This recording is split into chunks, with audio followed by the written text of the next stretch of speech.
Sovereign Grace of Mead Valley. www.sovereigngracecc.org.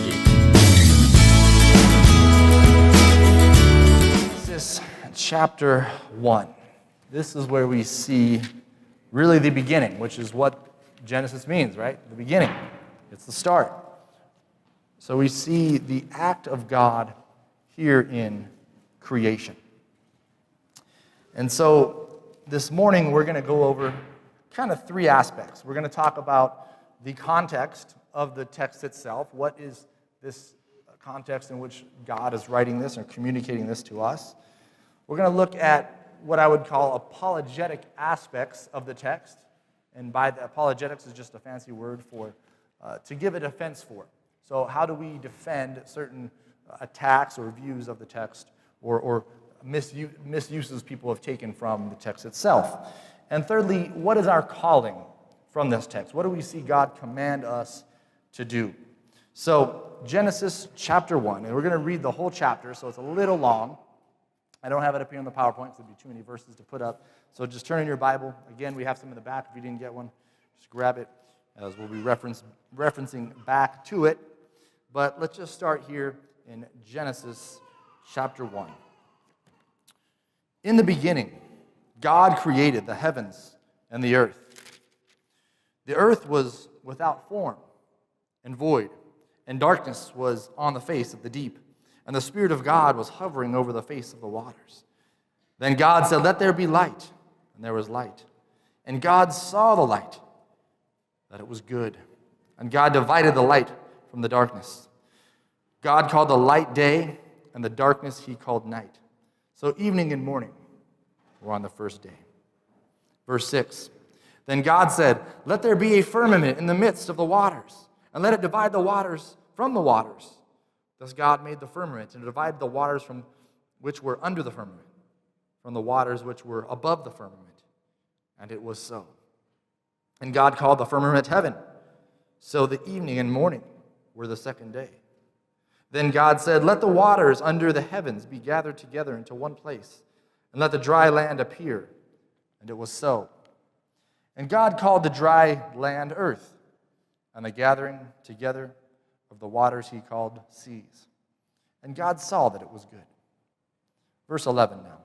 Then God said, "Let the earth bring forth grass, the herb that yields seed, and the fruit tree that yields fruit according to its kind, whose seed is in itself on the earth."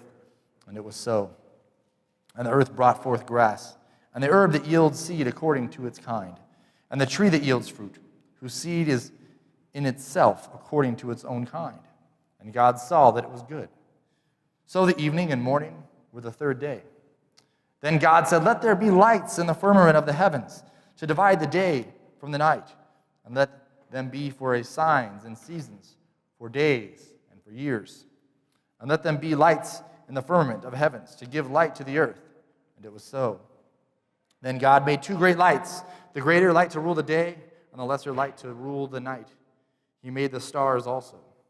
God sent them in the firmament of the heavens to give light on earth, and to rule over the day and over the night, and to divide the light from the darkness. And God saw that it was good. So the evening and morning were the fourth day. Then God said, "Let the waters abound with an abundance of living creatures, and let birds fly above the earth across the face of the firmament of the heavens."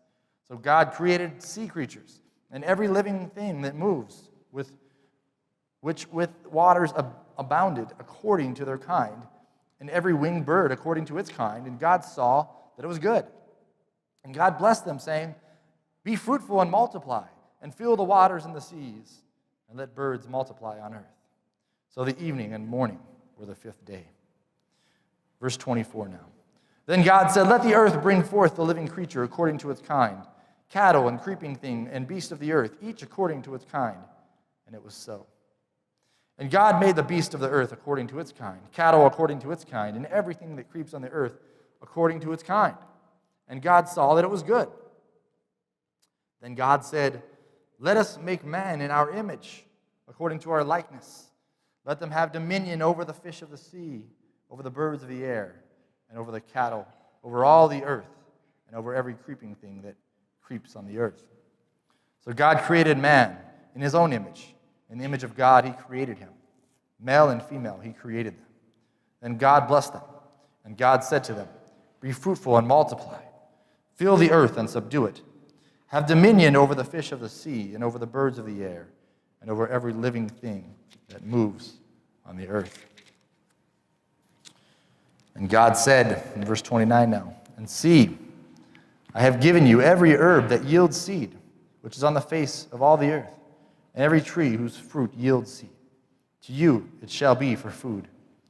Also to every beast on the earth, to every bird of the air, and to everything that creeps on the earth, in which there is life, I have given every green herb for food." And it was so. Then God saw everything that he had made, and indeed it was very good.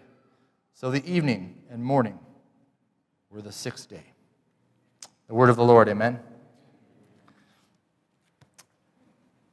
One thing that we see repeated a lot in this text is what word? Anybody tell me? The Lord said it was good. So we see there, as I said, the context of this passage is to give us an understanding of why God created. God created a good world, good things, man and woman, the sea, the birds, the fish, the animals, all of these things God created, and they were good. And so, as we kind of look at this context, we see the creative force of God, the spoken word of God, the force and the power of God going forth in creative power and making something out of nothing. Taking and doing the impossible, which is ultimately the act of creation, the act of bringing forth life and even matter itself. There's a funny joke. Many of you guys probably heard it, but there's a scientist who says to God, "God, we no longer need you. We can now form man from dirt." And so God says, "All right, we'll get some dirt, and I'll get dirt, and we'll have a contest." And the scientist said, "Sure." So he grabs the dirt and goes before God and says, "Let's go." And God says, "No, get your own dirt first. Can't use mine, right?" So the problem is whatever we can create, whatever we can make, whatever we can mimic, all of it we're using already material that's already there, already made. So even if we could, which we can't make man from dirt yet, even if we were able to form some life from non-living matter, the matter itself is given by God. And so what we see here is in the text is God created the world, and it was good. And so sometimes we think that there's a lot of bad in the world and bad things that maybe were even created, but all of those were a result of the fall of man from wickedness, from sin, that we're not going to get into today. We'll see that in chapter 2 and 3 of this, what we call the curse, of God making everything good, but mankind messing it up and bringing a curse not only upon him and his inheritance or his children and future generations, but upon animals and upon the earth itself. The sin corrupts all things.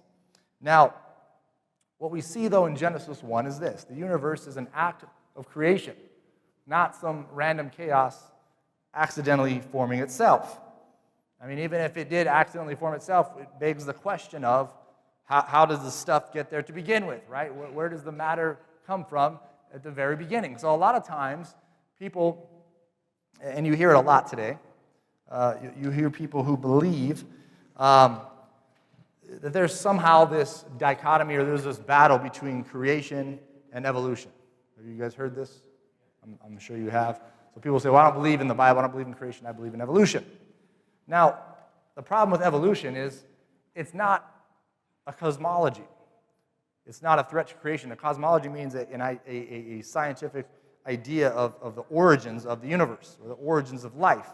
So when you deal with science, you deal with different topics in science. So a microbiologist isn't dealing with chemistry, and a chemist isn't dealing with the philosophy of science, and the philosophy of science isn't dealing with necessarily the origins of life. And in each field of science, addresses and deals with different things. Now, I don't want to overwhelm you with terms or terminology or scientific nomenclature here, but the idea is, for the common person, they think there's this war here between God creating and evolution. But again, even the scientific evolutionists will admit evolution doesn't answer the issue of origins. It's not a cosmological or an answer to origins. It simply attempts to address, once everything's in place and going, how things adapt and change and grow. So if somebody said to you, I believe in evolution, they don't understand really what they're saying. They're basically trying to say that they don't believe in God, but even if we gave them that evolution was true, which we'll properly define that in a moment, but even if we did, the problem is that where did the things come from to evolve, right? Where did the matter first form? Where did the amoeba come from that made the first fish? This isn't evolution. And I remember in college, I brought this up to somebody in class, even challenged the professor on this issue of origins. And she says, as biologists, we're not even attempting to address that issue. That's a whole other field of science. We can't answer, where this stuff come from. That's not what evolution is or even what biology is. And so she was honest, but most people just who are less informed think there's this dichotomy. But again, whatever is here has to be put here. The very laws of science say matter cannot be created nor destroyed. So the natural processes of life, the natural rhyme and rhythm and things we see around us will tell us things can't be created nor destroyed. It just changes forms. So ultimately, there has to be something that's eternal, something that created all things. For many years, in fact, until probably the last 100 years, non-Christians or non-Christian scientists, which were the minority prior to the last 100 years, or even maybe 50 years, believed that the universe was that eternal thing, that the universe was God, if you will. It was this eternal, unaltering thing that was just always there, and from the universal, what would you call them, matter or material that was there, life just began to form.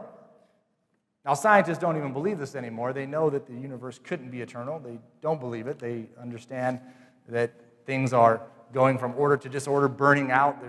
There's not an infinite amount of time which things can last.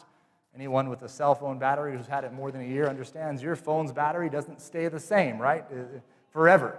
It's going to drain. And even when you fully charge it, after time, it wears out. The sun is the same way. They know now that the sun has a limited lifespan. I mean, it might be a long, long period of time, but it can't be eternal. All things are going to eventually burn out. This is what they refer to as the law of thermodynamics, that things are, if you heat up a bathtub, it's going to start off hot and spread throughout, but eventually it'll go cold, right? There's going to be energy loss, and things can't stay hot for an eternity, forever. But, again, not to overwhelm us with information, but really, we get into this issue, and the only reason I'm addressing this, a few people had brought this up to me recently and said, hey, I heard this person say this, and this Christian teacher say this, and I thought evolution was false, and they were saying it was true. And so let's just briefly address it in the sense, as I've already said, evolution doesn't mean that it's a ulterior idea of origins. It doesn't even address origins. But evolution, properly defined, poses ultimately no problem for the Christian. And that's where we have to properly define that when we talk about what we would say microevolution or macroevolution. Raise your hand if you've heard of those terms. So a lot of you guys have heard of these terms. But when we look at the Bible here, when we look at the first, when we says that God created things according to its kind, right? So the Bible definition of things is kind. God created things according to his kind. So let's look real quick. So Bible definition of animals, kind. The scientific definition, if you've taken a biology class, you know there's not one definition for a kind. They have 7. So they have kingdom, phylum, class, order, genus, species. So they really classify and subdivide what the Bible calls a kind. To give you an example, and you might be like, well, why are you bringing this up? Just to give an example of a lot of people feel, well, the Bible's not scientific. And you do have to understand that the writers of the Old Testament, right, as Moses is recording this, or people are writing down the things the Lord's sharing, they're not writing this saying, you know what, 4,000 or 5,000 years from now in the future, somebody's going to ask this question of 7 taxonomic categories of science, and we better lay that out for them so they understand we know what we're talking about. That's not the purpose of which they're writing.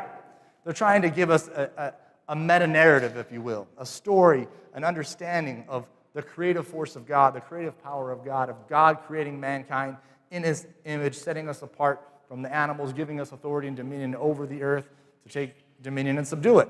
So the purpose of why they're writing, we have to understand, is going to be very different than how we would approach a scientific text. So again, a lot of times people get hung up on sometimes terms or lack of terms, or why didn't it say it like this?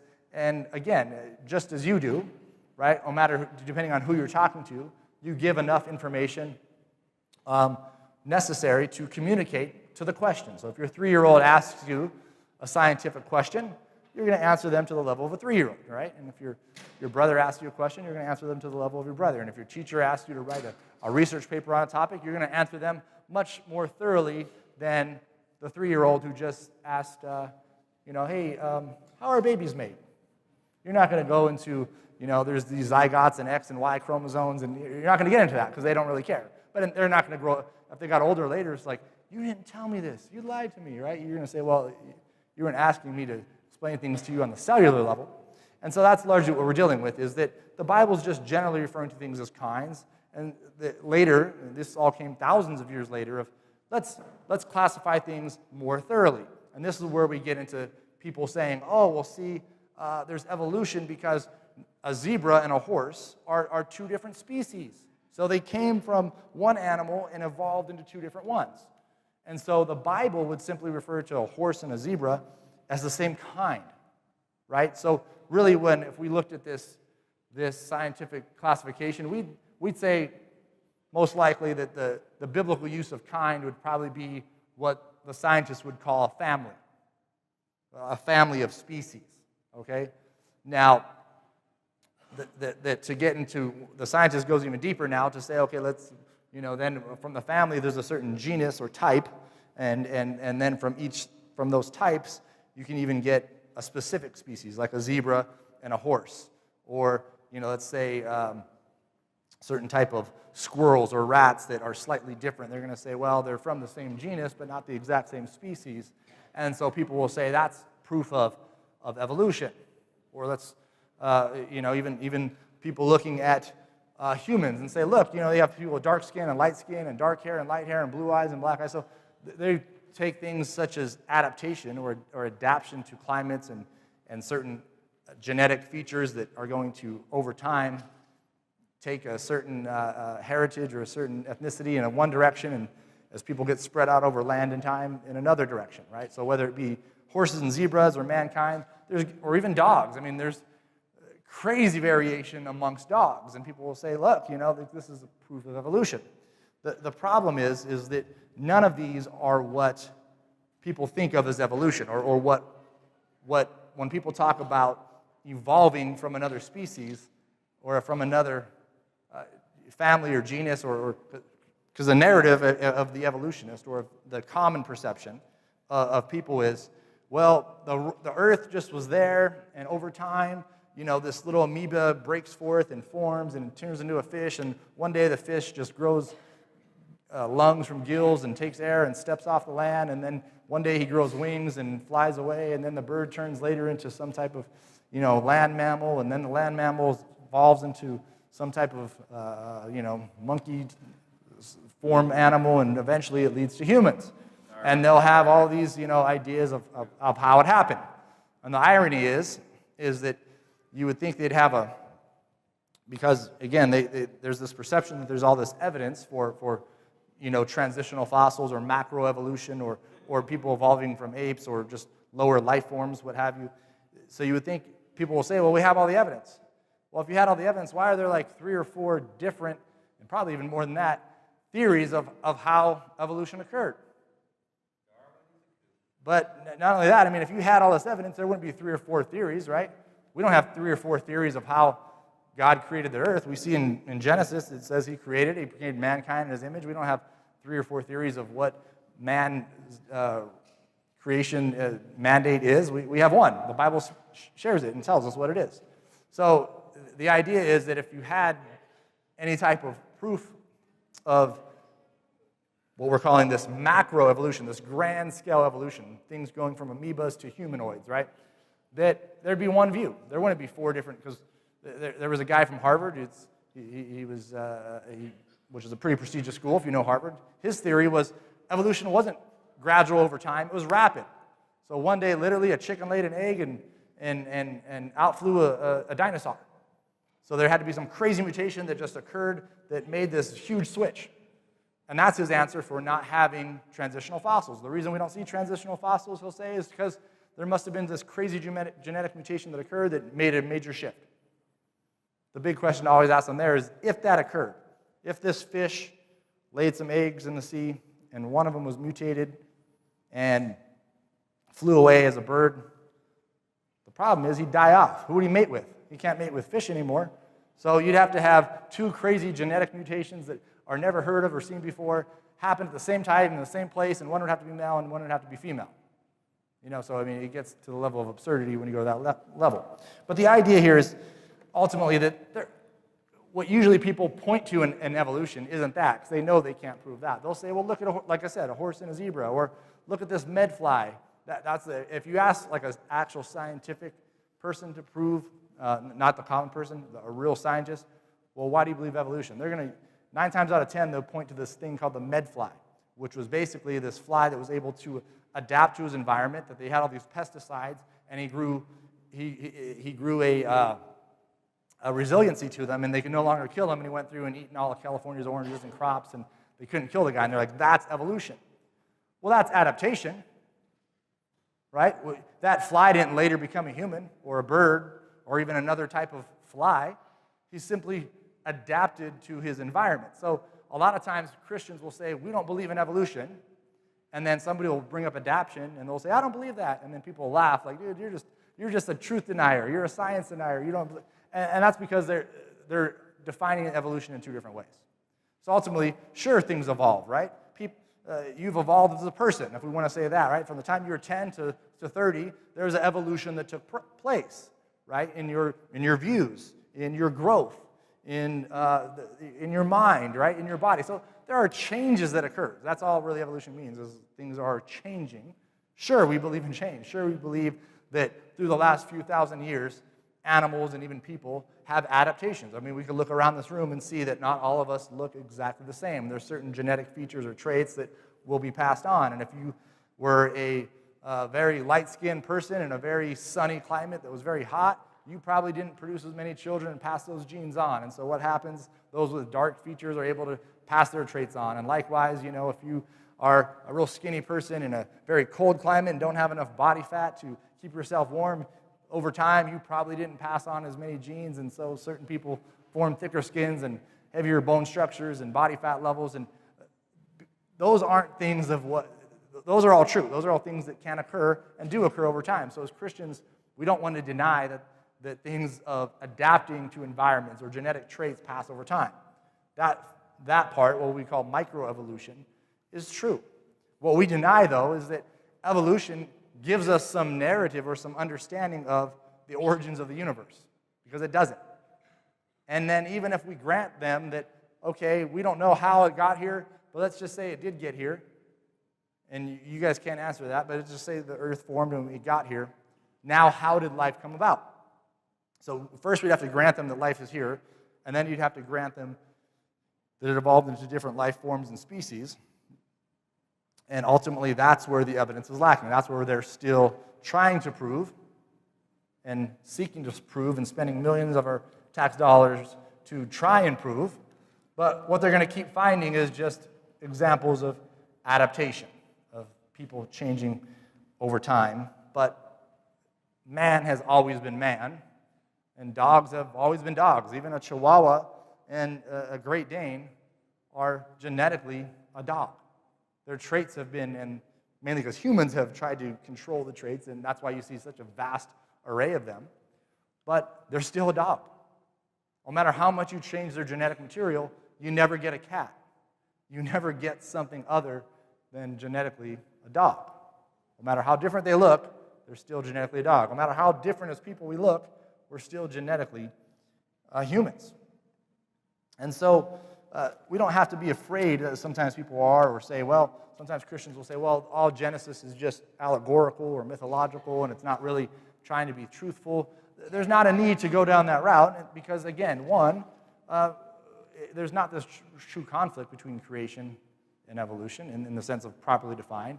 And two, we understand that Genesis can be taken literally, but not having to be forced into a scientific nomenclature or trying to define it as a modern scientist would. And that's the problem sometimes Christians make as well, is following it too literalistically, trying to pinpoint all these things to the nth degree, which is outside the scope of why the authors or why God was revealing to the authors this information. He wants us to understand that what God has created is good and that we are made in his image. We could summarize it, those two big things. I mean, there's a lot more but that's the two big aspects of the text. And ironically, who's heard, and we'll move on from this after this, but who's heard of the Big Bang Theory? Now, today, I mentioned the steady state universe or the eternal universe theory about 10 minutes ago. And that's the idea that the universe is eternal. Today, scientists refer to as, they say, well, we don't believe in the Bible stuff, we believe in a Big Bang. But what a lot of people don't realize is that when the Big Bang was theorized, it was actually by a Christian guy who said, the steady state universe thing, yeah, that's nonsense. There's no way. And for a lot of years, about 50 years, people dismissed his theory because they saw it as a religious idea. They're saying this idea of a Big Bang means there was a time and space where the universe didn't exist, and then at some point in time, bam, it all existed. Sounds a lot like a creationist worldview, right? Now, over time, as I said, as they kind of saw that the steady state idea was impossible based off of further research in science, now most people know, scientists will say, well, we believe in a Big Bang, we don't believe in Genesis. And now they try to flip it and say, well, you know, this is science and the Bible's not compatible with that. Whereas 50 years earlier, they were saying, no, we don't believe that idea because that's compatible with the Bible. Now, even the guy who made the idea himself said, I can't tell you the origins of where the material came from to even begin the universe. That's unanswerable by science. But we know at some point with these materials it was formed and started. Now, since then, people have ran with it a lot of different ways. And today, the theory as it stands probably is unbiblical. But we have to understand that the notion that the universe had a starting point or a creation, a point of beginning, is something the Scripture's been declaring for the last 6,000 to 7,000 years. Right?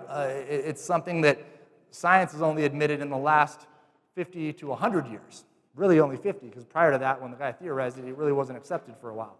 And so that should be amazing to us to realize that really, you know, if the pagan philosophers and the non-Christian scientists ultimately for a long time were denying an origin, if you will.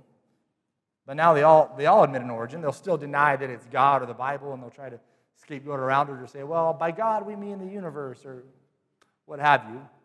But the idea is that ultimately people might, as they have been for thousands of years, trying to disprove the Scripture, trying to prove it wrong. And as time goes on, the more and more things just get proved right. And so really our goal is to really attempt to harmonize what we see around us in the world with what's declared to us in Scripture. So we don't want to be too narrow in our interpretation where we're forced things into a context that's not there.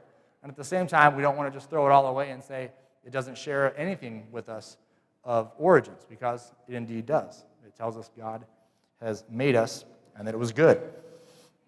And the second thing it tells us is this, I wanted to get into this aspect of the dominion mandate. I don't think I will get into creation care in a moment, but in the main section here I wanted to point to in chapter 1, is we see not only God creating the earth, not only doing it, creating things formed in their kind, but we see God create man. And let's look at verse 22. Let's look back at 27. 26 even. Let's go to 26. Then God said, "Let us make man in our image, according to our likeness. Let them have dominion over the fish of the sea, and over the birds of the air, and over the cattle, and over all the earth, and over every creeping thing that creeps on the earth." And so here, the triune God, Father, Son, Holy Spirit, there's one God revealed in three persons, and that's sometimes people say, why did it say us? Do we believe in many gods? Well, one, this is known in language or in ancient Semitic languages as a plurality of majesty, that the king would speak in a plural sense. But we see it even makes more sense that not only is it the king who's declaring, let us go forth, right? Because sometimes people say, well, maybe it's God speaking to the angels. But the angels weren't made in man's image. So it's the Father and the Son and the Holy Spirit here declaring that they're going to make man in their image. Now, the million-dollar question is, what aspects are included in the image of God? What things not only are included in the image of God, but what things were then thwarted or destroyed or marred by the fall of man, which we see in chapter 2. And so ultimately we know that God created man with a mind, to be able to think, to be able to reason, with a heart. And some of these terms we can use them interchangeably, right? Heart, mind, soul, some of these things we can use them interchangeably. We have feelings, we have emotions, we have the ability to think, and we're not just like animals that react out of nature or impulse. Or I'm searching for the word, but you guys know what I mean, the instinct, right? So animals just are reactionary. Somebody knocks at your door, your dog barks. That's what he does. Sometimes you guys bark too and yell, who's there? But most of the time, you get up, you see who's there, you make a rational response. Oh, it's some guy trying to sell me something. Turn off the lights, pretend like you're not here, right? So you have the ability to reason, to think, to whether you answer the door or not answer the door. This is something that the animal kingdom is limited in.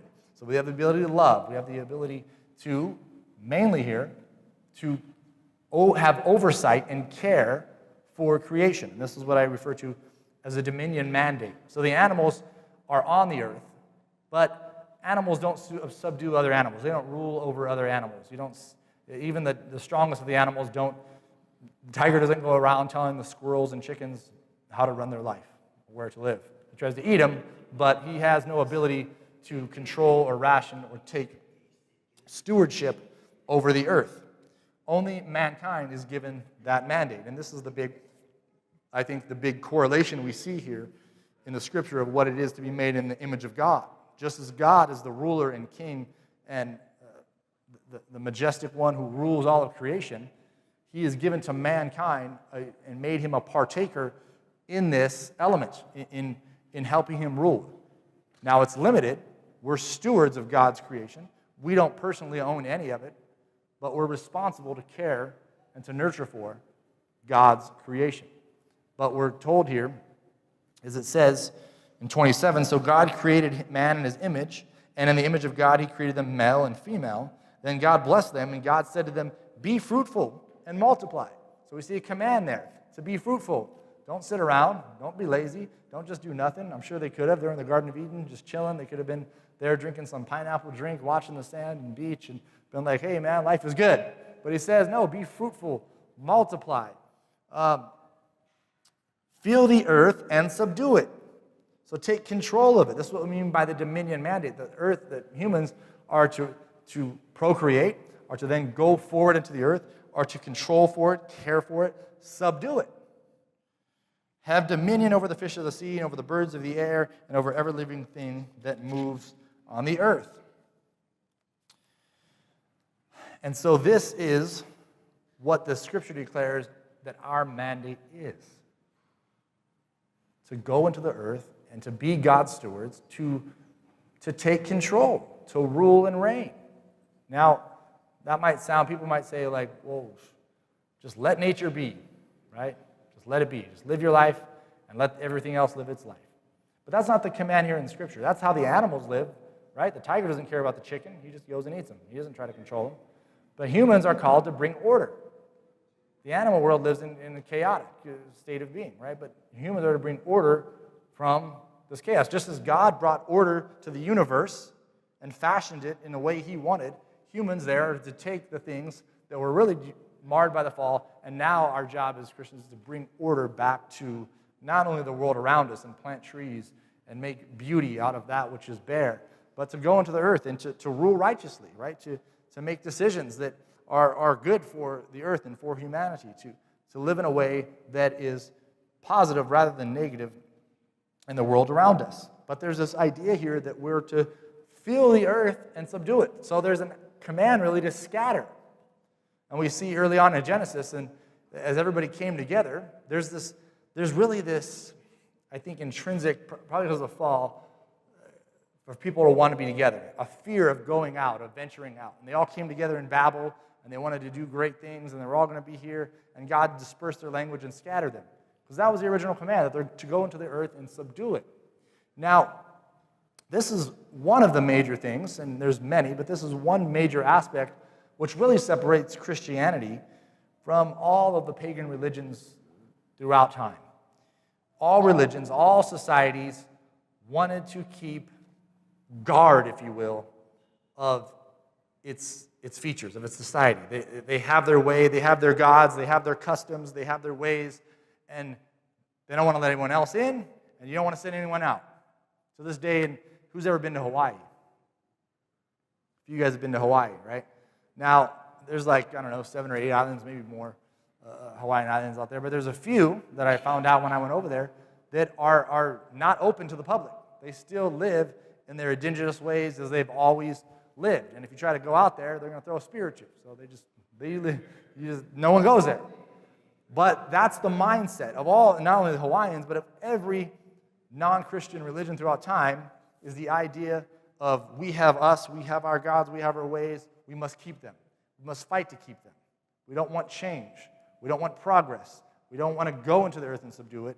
We want to just keep it as it is right here, right now. So there's a fear of progress. There's a fear of moving forward. There's a fear of taking the mandate to go into the earth and subdue it, because that's tough. That's tough to leave for the Christians that were in Jerusalem, to leave all their friends, to leave their families, and to scatter into Europe, into the Middle East, into Asia, to go out and take the gospel and to take their ways and customs to the world. You want to stay with who you're comfortable with. You want to stay with your families and your friends and your pets, and all those things are at. But the Christian's mandate is to move forward. And so sometimes we miss that. Sometimes we forget. Sometimes we see progress as a bad thing. And there can be negative aspects of technology and progress and moving forward, absolutely. But part of that is a command by God, and that's largely why we see many nations today as successful and many nations of the past that were great as unsuccessful. The ideologies, the pagan mindsets that ruled and reigned them. The Greeks were one of the greatest civilizations ever from an ancient standpoint, to ever be named. They were the pillars of society. Today, they're bankrupt and borrowing money from Germany. So what happened, right? Well, what happened in the course of a few thousand years? Well, they were pagans. They had a pagan mindset. They had a system, and they had philosophies, and they had some good ideas, and that's where democracy, quote unquote, was formulated. But they didn't take those ideas. They didn't have a comprehensive world and life view, meaning as Christians we have a life view, a view of the world and a view of life that's full, that's comprehensive, that gives meaning not only to how we worship God, but how we treat our neighbor, how we treat our wife, how we treat our kids, how we work in our jobs, how we're called to glorify God in every aspect of our being. We have a comprehensive view. Most pagan religions don't have that. They're simply focused on worship, sacrifice to the God so he doesn't get mad, throw your child in a volcano, and that might appease him, right? Or some of the tribes in the Central Americas, they throw the youngest virgin daughter to the volcano to appease the volcano god, so they think that's what's going to make him not explode and get angry.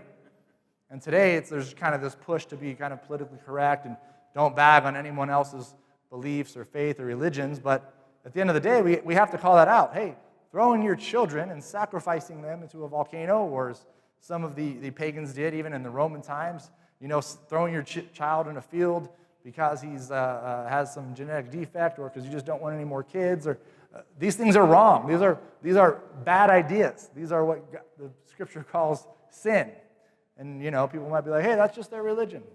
They usually say that on other customs, like what people wear, slight things they do. It's usually not because they're, killing somebody. But at the end of the day, a lot of these pagan religions would do those things.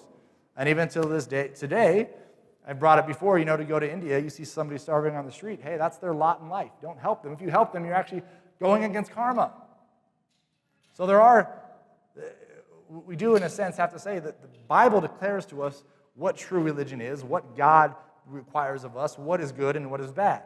And we don't mock somebody because they dress differently or have different beliefs. That's not the idea. But we have to call good, good, and evil, evil. And if somebody's definition of how to live or of good is different from the scriptural one, that's going to have consequences on how that person lives, on how that society functions, on how prosperous those people are. So there's this big push today to try and define the world through exploitation. America's only prosperous because it's exploited everybody. And, India is all impoverished because America exploited them in the early 19th century. And there's sin in every country, and there's sin in every aspect, and there's maybe elements of truth here and there that people can draw from and say, hey, okay, maybe we use this country's oil or these people's resources, but why didn't they cultivate it? Why didn't they use it? Why didn't they bring about this progress? Well, they lacked the vision. They lacked the worldview. They just wanted to keep to their pagan religions and keep in their huts and worship their idols and false gods.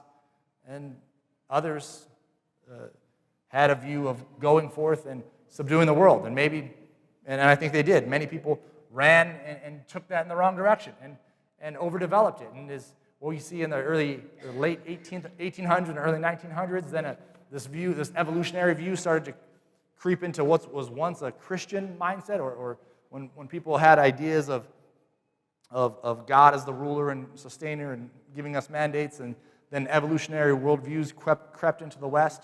They started to kind of take this dominion mandate that Christians had, but then classify it with what they called, cultural evolution or survival of the fittest. And so then they started to enslave certain races or take people and say, well, this is your lot because you're only good at this. And women, your mind isn't fully formed because your brain's smaller, so you're only good at this.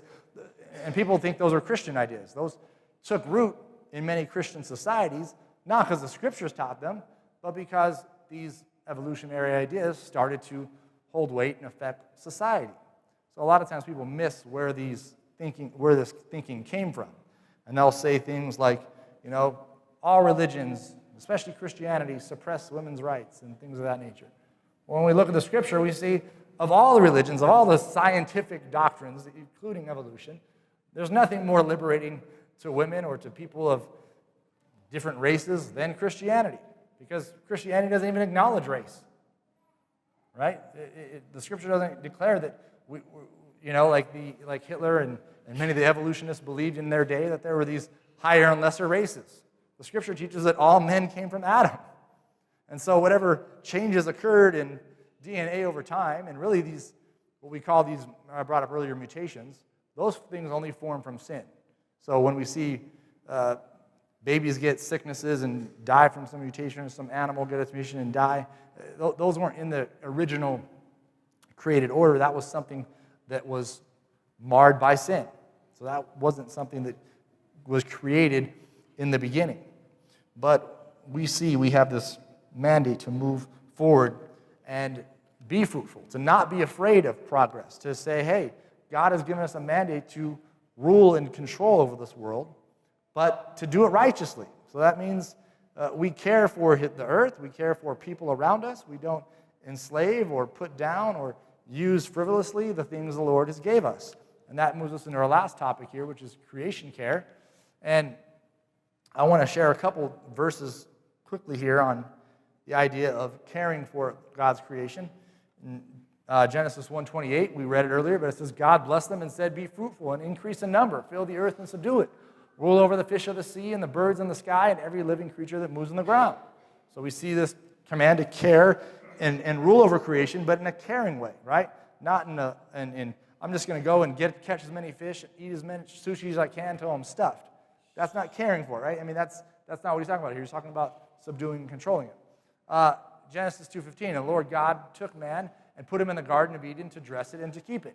So we see that God, even in Genesis 2, says, hey, you're in charge of this garden, take care of it, make it beautiful, form these things. God is the real creator of order and of beauty and of art and these things that we think were created at some point in the past by pagan civilizations. No, God is the one that put this in mankind. Leviticus 25:23, the land must not be sold permanently because the land is mine, and you are but aliens and tenants. So the Lord declares to us there that none of us own anything. Everything in the earth is the Lord's. We're simply stewards of it. So we're to take care of it unto the glory of God.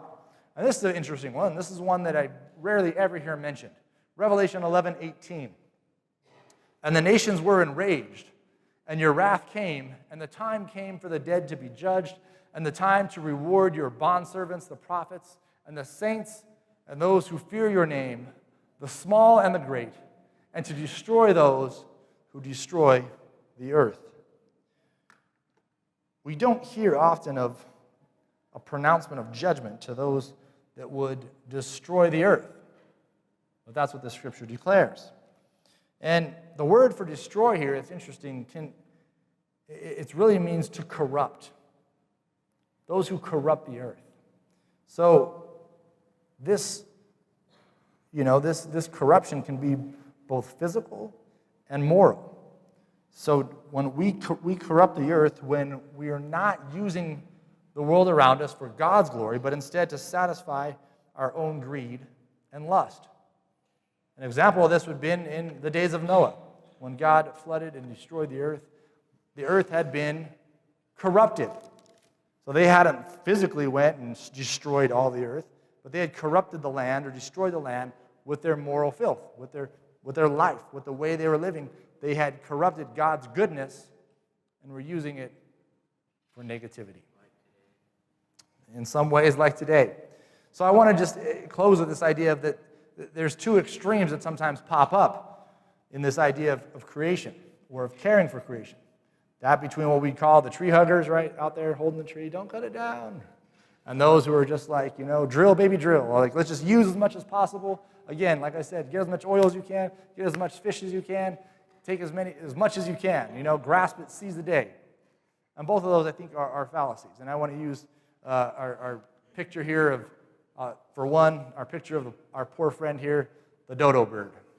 Raise your hand if you've ever heard of the dodo bird and the tragic events that followed him, right? So here's this friendly bird, didn't fly very good, wasn't very fast. Europeans came in and were like, hey, let's just catch as many as we can, free food, right? So they're just eating them, killing them. And it's kind of a misnomer. Some people, I remember growing up hearing the story, like there was one left and this guy went out there and, chopped his head off and that was the last one that died. Really the reason they became extinct was not only because they were over-hunted, but when the Europeans came over, they brought with them rats and that would go and eat the eggs, and then they brought cats. If you guys know about cats, they tend to try and catch birds, especially slow birds. And so it was kind of a combination of just predators that weren't natural in that environment and people over hunting them that led to the dodo, being extinct. But there's an example of not caring for something of God's creation, right? Where people could say, hey, well, that bird's not my responsibility. Again, that's how the tiger thinks, right? The tiger's just looking for his next meal. He's acting out of instinct. He's not caring about the preservation of animals, of the earth. But that's not what humans are called to do. They are called to think and care and use reason of how they use the earth and the resources around them. But likewise, on the other side, sometimes we could have good intentions gone wrong. And so I'll use this example. Fires 20 years ago burned at the rate of 2 to 3 miles an hour. So if you caught a piece of land on fire, it was going to burn and catch about 2 to 3 miles per hour. So literally, sometimes people don't just think of a speedometer, so they think of driving real slow, but literally that means, this many hours per hour. So in 1 hour, it's going to cover 2 to 3 miles.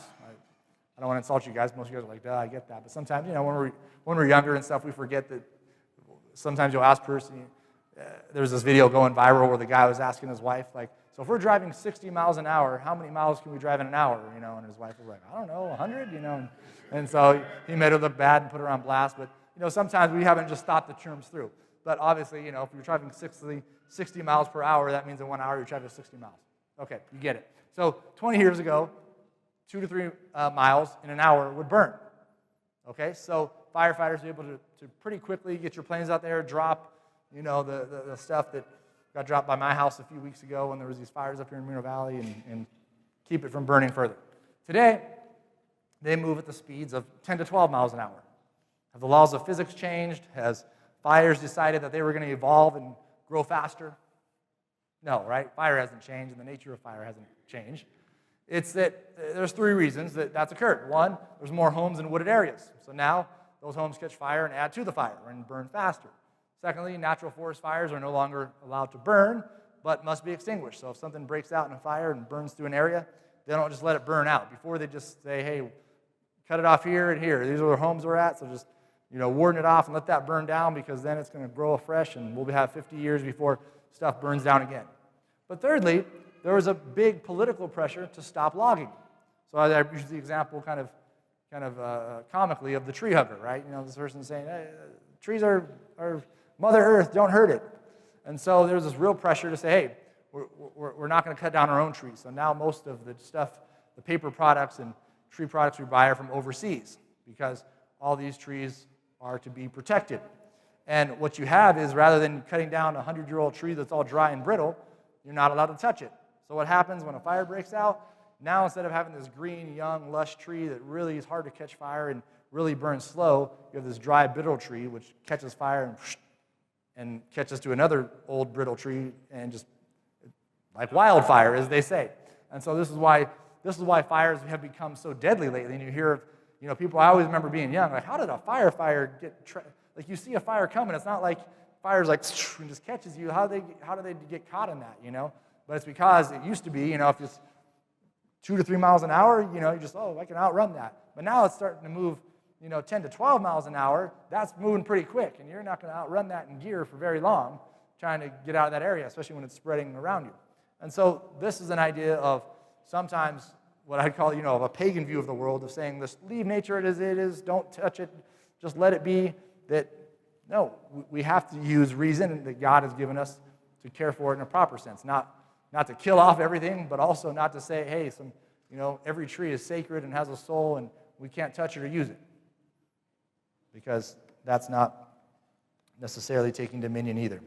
So, 5 faulty views of creation care, and I'm going to fly through these as we close. These are kind of my own definitions, but the utilitarian view. Everything in creation is simply put here for our needs and pleasure. All right? So there are things put here for our needs and pleasure, but that's not its only purpose. So that's a faulty view. The Gnostic view, which is everything in the world is evil. So some people say, don't worry about the world. It's only what you do spiritually that matters. What's done physically is of no value, because it's all going to burn or has no intrinsic value, and is even, matter is sinful, or maybe not sinful, but just irrelevant. It's only the spiritual that matters. No, the physical matters too, the scripture says. A conflation of creation care with environmentalism. So to equate those is the same, making those who care about the earth out to be environmentalists. So we can care about the earth, as we said, as Christians, we should care about the earth, but sometimes people say, well, you're just a crazy environmentalist, so we can't conflate those two things, right? Sometimes environmentalists, again, can be people who believe that earth is our mother, and if you cut a blade of grass, its spirit is crying out. I've been hearing a lot of these people come forward with this. Have you guys heard about the plants and vegetables? People are, a lot of vegans are actually saying we shouldn't be eating plants because, they did these tests and you can hear these screams or cries come from the vegetables, like a crack, a crisp, and that's its bones breaking, crying out. And so They're saying, like, not only can we not eat animals, but, plants, we can't eat them anymore. So I guess we just have to eat synthetically created grains or something. I don't know. But so we don't want to conflate these terms. Fourth, the Samaritan syndrome, the fear that creation care is New Age and must be shunned. And Samaritan was, the idea of no one wanted to touch him or help him.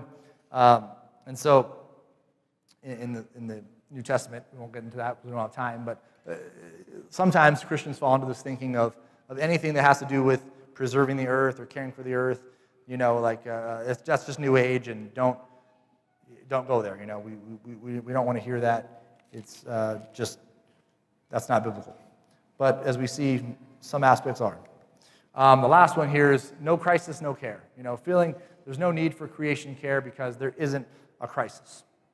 And so there's a lot of times people will just say, hey, the earth's going to fix itself, the earth's going to repair itself, no need to worry about it. In some sense, that's true. But as we saw with the dodo bird, you can overdo it. So in certain senses, there can be a crisis. So we're neither to act extremely or erratically of trying to, save every ant that's out there. And at the same time, we realize our job is to care for the world around us. But ultimately, I think this, how we treat God's creation really reflects our heart. Proverbs 12:10 says, a righteous man has regard for the life of his animal, but even the compassion of the wicked is cruel. So we really see that really our heart reflects whether we are stewards of God's creation, whether we have a heart not only towards animals, but to people, towards the world around us. And if God has changed our heart and taken as the scripture says, a heart of stone and turned it into a heart of flesh, we should care for not only yourself and your wife and your kids and your co-workers, because even a lot of non-Christians do that, but we're to care about all things that God has put before us as his stewards. And so ultimately, the question that remains is, how do we do that perfectly? And I don't think I have a perfect answer for you today of what that looks like, other than to realize, one, we are called to rule as Christians, but we're called to do that in a godly and biblical context, with regard for God's creation. So we're his stewards. As the scripture says, if you can't be faithful in the little things, who will put you over big things? And the more we become faithful at ruling over the areas that God has given us, our own household, our own homes, our own families, our own workplaces, whatever have you, the more and more God will begin to provide for other areas. So let's not be afraid of change. Let's not be afraid to go forward. Let's not be afraid of progress. All these things, I think, are part of the Christian view. But at the same time, let us understand that we're given a mind. We're given a soul. We're given the ability to put and contextualize that which God has put here before us.